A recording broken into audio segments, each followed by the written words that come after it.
In the heart of summer, in the year 1518, in the bustling imperial city of Strasbourg, a woman named Frau Troffea walked out of her small, half-timbered house and into the narrow, cobblestone street.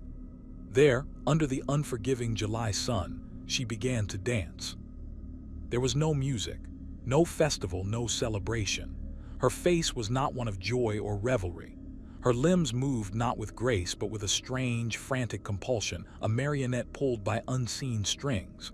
Her neighbors watched, first with curiosity, then with concern. She danced for hours, her body jerking and twisting, her feet scuffing against the stone. When dusk fell, she did not stop. When dawn broke the next day, she was still there, her body slick with sweat, her eyes wide with a mixture of terror and exhaustion, still dancing. This was not a performance. It was the beginning of a nightmare, a bizarre and terrifying affliction that would grip the city for months, a contagion of movement that offered no rest and no escape. This is the story of the dancing plague of 1518, a chilling and surreal chapter of history where an entire city was seized by a madness that forced them, quite literally, to dance themselves to death. For nearly a week, Frau Troffea danced alone. Her husband pleaded with her to stop. She could not. She was a prisoner in her own body.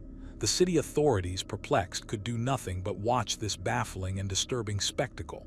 But then the true horror began to unfold.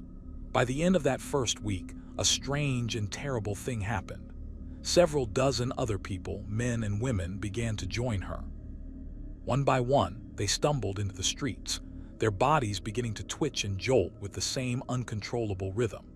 It was as if an invisible piper had arrived in Strasbourg, playing a tune that only the afflicted could hear. Within a month, the number of dancers had swelled to a staggering 400. The city was transformed into a grotesque, open-air asylum, a theater of the macabre where hundreds of its citizens engaged in a relentless, agonizing dance marathon from which there was no reprieve. Let us be perfectly clear about the reality of this event. The historical accounts, written by physicians, clerics, and chroniclers of the time, do not describe a party. They describe a plague. They write of people with agonized expressions, their bodies contorting in unnatural ways. They danced through the heat of the day and the cool of the night. They danced as their feet, stripped of their shoes, became bloody, bruised, and ulcerated. They danced with bones fracturing in their legs. They danced while crying out for mercy, or screaming in terror at their own body's betrayal. This was not a dance of celebration, it was a dance of death. At the peak of the plague, it is said that up to 15 people were dying each day. They were not dying from a fever or a sickness in the traditional sense. They were dying from the dance itself.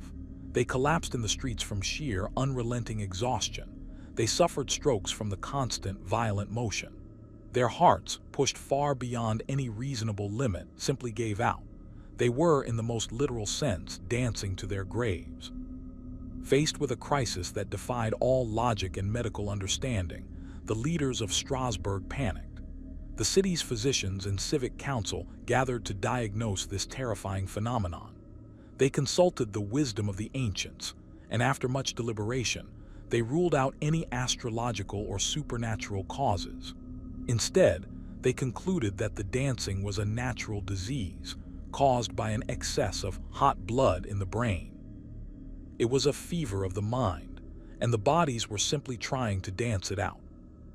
And it was this diagnosis that led to one of the most misguided and disastrous medical prescriptions in history. The authorities decided that the only cure for the dancing was more dancing. They believed that the afflicted had to be encouraged to continue their frantic movements until the feverish blood was sweated out and the disease had run its course.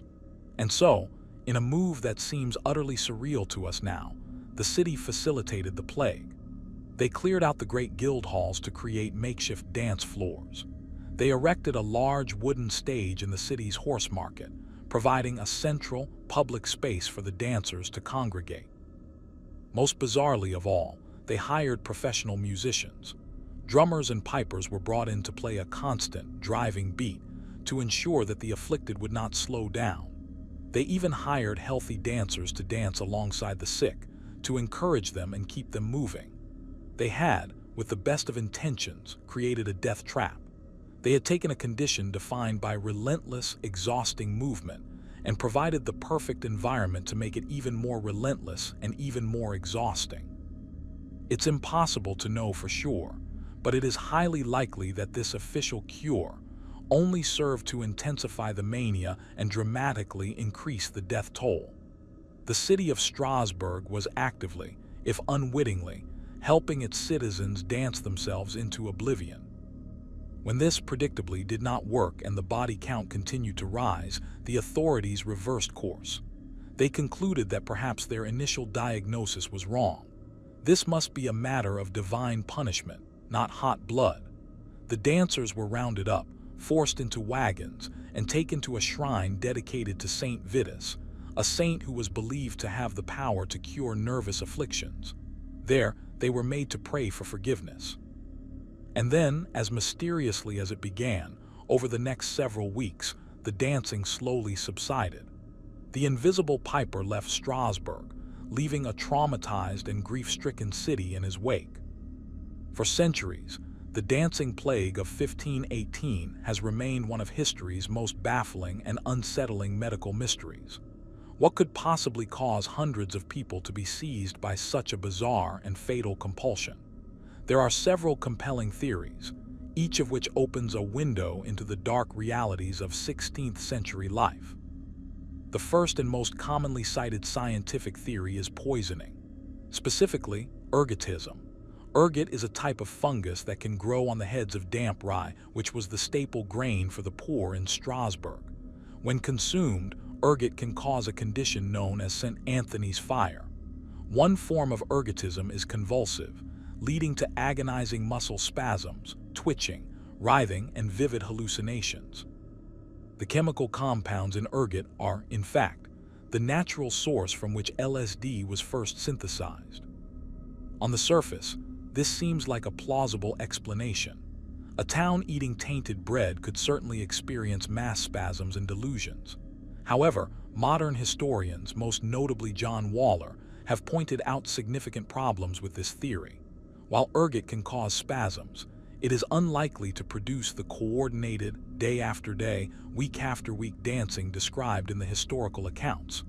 Furthermore, ergotism typically restricts blood flow to the extremities.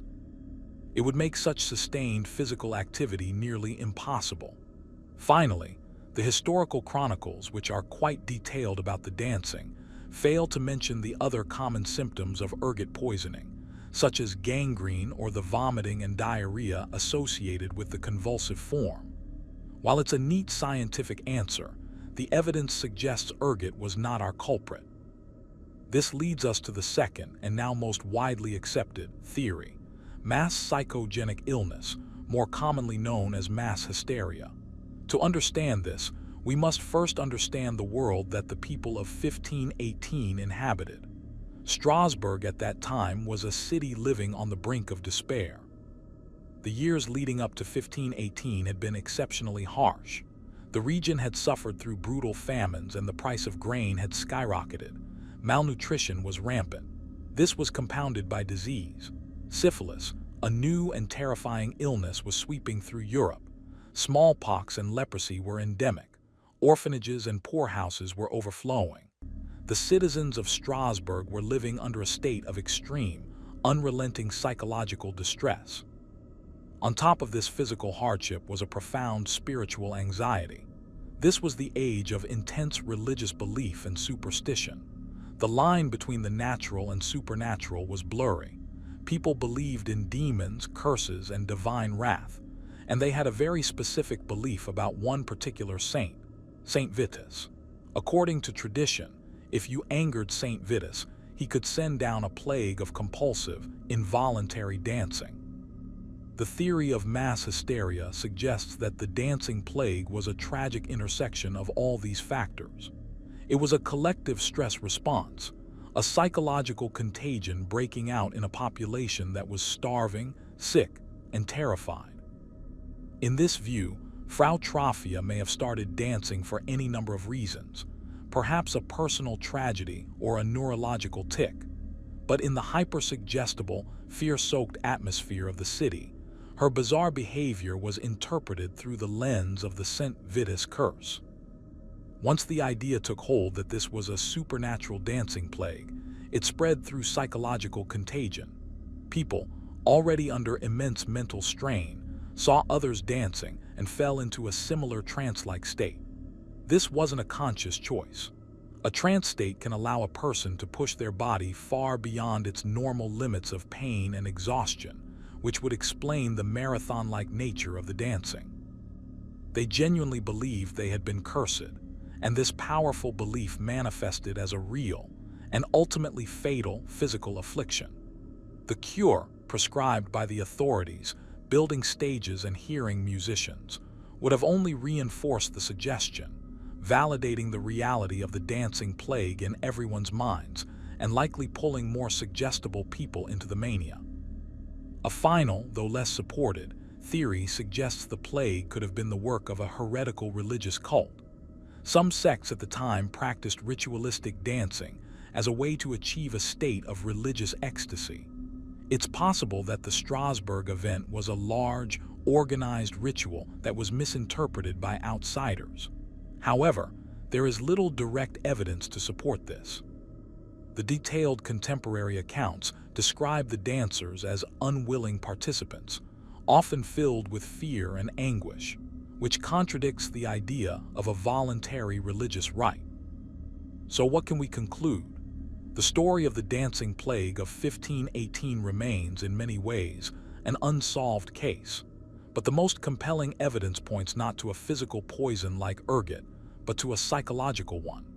It suggests a terrifying demonstration of the power of the human mind to create its own reality, and the devastating effects that widespread fear, stress, and belief can have on a community.